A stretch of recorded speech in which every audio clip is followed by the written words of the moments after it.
राधे राधे, जय श्री कृष्णा। मैं सीमा सिंह आप सभी को सादर प्रणाम करती हूँ। जय हो भगवान पुरुषोत्तम की। आप सभी के ऊपर भगवान पुरुषोत्तम का आशीर्वाद हमेशा बना रहे। आज हम अधिक मास में पीपल देवता की एक पौराणिक कथा सुनते हैं। एक बार एक गांव में एक विधवा ब्राह्मणी अपनी बेटी के साथ रहती थी। ब्राह्मण की मृत्यु बहुत पहले ही हो चुकी थी। दोनों माँ बेटी एक सेठ के घर में जाकर आटा पीसती थी। सेठानी बदले में कभी आटा तो कभी 4 मुट्ठी बाजरी देती थी। उसी से उन दोनों माँ बेटी का गुजर बसर चलता था। तब एक दिन की बात है, ब्राह्मणी अपनी बेटी के साथ सेठानी के यहाँ आटा पीस रही थी और आटा पीसकर जब जाने लगी तो सेठानी ने 2 मुट्ठी बाजरी दी जिसमें ईली और घुन पड़े हुए थे। ब्राह्मणी 2 मुट्ठी बाजरी लेकर अपनी बेटी के साथ घर आ गई। घर आने के बाद ब्राह्मणी ने अपनी बेटी से कहा कि बेटी, बाजरी के पहले धूप लगा देना और इसमें से ईली और घुन निकालकर अपन दोनों के लिए खिचड़ी बना लेना। तब तक मैं घर का दूसरा काम निपटा लेती हूँ। ब्राह्मणी की बेटी ने बाजरी को परात में डालकर धूप में रखने के लिए छत पर चली गई। तभी वहां पीपल देवता एक कौवे का रूप धारण करके छत की मुंडेर पर आए और काव काव करने लगे। तो ब्राह्मणी की बेटी कौवे को उड़ाने लगी तो वह कौवा मनुष्य की आवाज में बोला कि बेटी, मुझे बहुत भूख लगी है, यह बाजरी मुझे खाने को दे दे। तो ब्राह्मणी की बेटी बोली कि अगर यह बाजरी मैंने तुम्हें खाने को दे दी तो आज मुझे और मेरी माँ को भूखा ही रहना पड़ेगा। तो कौवा बोला कि आज तुम दोनों माँ बेटी भूखे रह लो, कल के बाद तुम्हें इसका 4 गुना मैं वापस कर दूंगा। मैं गांव के बाहर पनघट पर बने हुए पीपल के पेड़ पर रहता हूँ, तुम कल दोनों माँ बेटी वहां आ जाना। तब ब्राह्मणी की बेटी को कौवे के ऊपर दया आ गई। उसने बाजरी को फटक फटक कर उसमें से ईली और घुन निकाले और बाजरी कौवे को खाने के लिए रख दी। कौवे ने बाजरी खाई और उड़ गया। थोड़ी देर के बाद माँ ने बेटी से कहा कि बेटी, बाजरे की खिचड़ी लेकर आ जा, हम दोनों भोजन कर लें। तो बेटी अपनी माँ से बोली कि माँ, आज हम दोनों भोजन नहीं कर पाएंगे। माँ ने कहा कि बेटी, क्या हुआ, क्या खिचड़ी जल गई? तो बेटी ने पूरी बात अपनी माँ को बताई कि माँ, छत पर जब मैं बाजरी के धूप लगा रही थी तो एक कौवा बोला कि मुझे बहुत भूख लगी है, यह बाजरी मुझे खाने को दे दो, बदले में तुम मुझसे इससे 4 गुना कल ले लेना। माँ, मुझे उस कौवे पर दया आ गई तो मैंने वह बाजरी उसे खाने को दे दी। माँ ने कहा कि कोई बात नहीं बेटा, आज हम पानी पीकर ही सो जाएंगे। दूसरे दिन दोनों माँ बेटी सुबह जल्दी उठी, स्नान आदि करके सेठानी के यहाँ आटा पीसने नहीं गई। सुबह सुबह वे गांव के बाहर कुएं के पास बने हुए पीपल के पेड़ के पास गई। उस पीपल के पेड़ पर वही कौवा बैठा हुआ था। माँ बेटी को देखकर कौवे ने कहा कि तुम दोनों पूरे पुरुषोत्तम मास में पीपल के पेड़ को जल से सींचना, पीपल के पेड़ के पास साफ सफाई करना और शनिवार को सरसों के तेल का दीपक जलाना, तुम्हारी सारी दरिद्रता दूर हो जाएगी। उस दिन से दोनों माँ बेटी पीपल के पेड़ के पास साफ सफाई करने लगी, शीतल जल से पीपल के पेड़ को सींचने लगी और हर शनिवार को सरसों के तेल का दीपक जलाने लगी। पीपल के पेड़ के पास साफ सफाई करके और पीपल के पेड़ को सींचने के बाद दोनों माँ बेटी सेठानी के घर आटा पीसने देर से पहुंची। इस तरह पूरे पुरुषोत्तम मास में दोनों माँ बेटी पीपल के पेड़ को जल से सींचने और पूजा करने लगी। इस तरह पूरा पुरुषोत्तम मास का महीना बीत गया। पुरुषोत्तम मास की पूर्णिमा के दिन जब दोनों माँ बेटी पीपल के पेड़ की साफ सफाई करके जल से सींच रही थी और सरसों के तेल का दीपक जला रही थी, तभी कौवे ने दोनों माँ बेटी से कहा कि आज तुम दोनों यहाँ से जितने भी फूल पत्ते बिखरे हुए पड़े हैं उन्हें झोली में भर कर घर ले जाना और घर के चारों कोनों में रख देना। दोनों माँ बेटी ने ऐसा ही किया। दूसरे दिन जब दोनों माँ बेटी सोकर उठी तो उनके घर में अन्न धन के ढेर पड़े थे। घर के चारों कोने में अलग अलग ढेरियां लगी थी। एक कोने में सोने की मोरों की ढेरी पड़ी थी तो दूसरे कोने में अन्न की बोरियां पड़ी थी, तो तीसरे कोने में रुपए की गड्डियां पड़ी थी, तो चौथे कोने में वस्त्र, रजाई, गद्दे, तकिए, कंबल पड़े थे।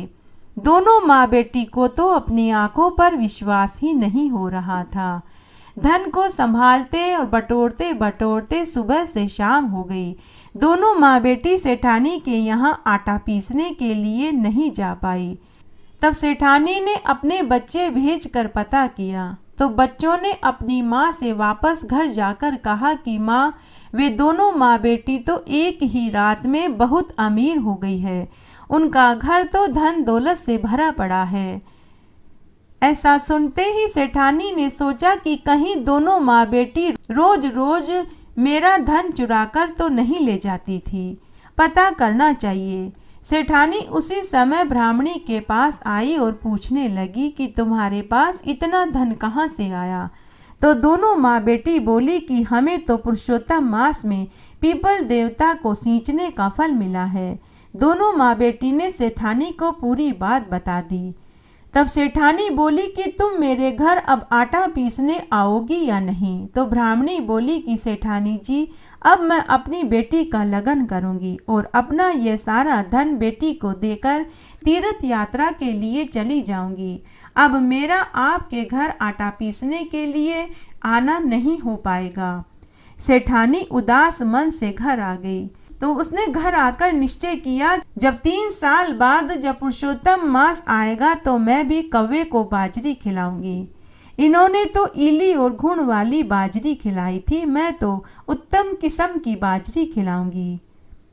तब 3 साल बाद जब दोबारा पुरुषोत्तम मास का महीना आया तो सेठानी ने छत पर बाजरी ले जाकर के रखी। तभी पीपल देवता कौवे का रूप धारण करके सेठानी की छत पर आए। तो सेठानी कौवे से बोली कि हे कौवेराज, मेरी उत्तम किस्म की बाजरी खाइए। कौवे ने थोड़ी सी बाजरी खाई और थोड़ी छत पर फैला दी और कांव कांव करता हुआ उड़कर चला गया।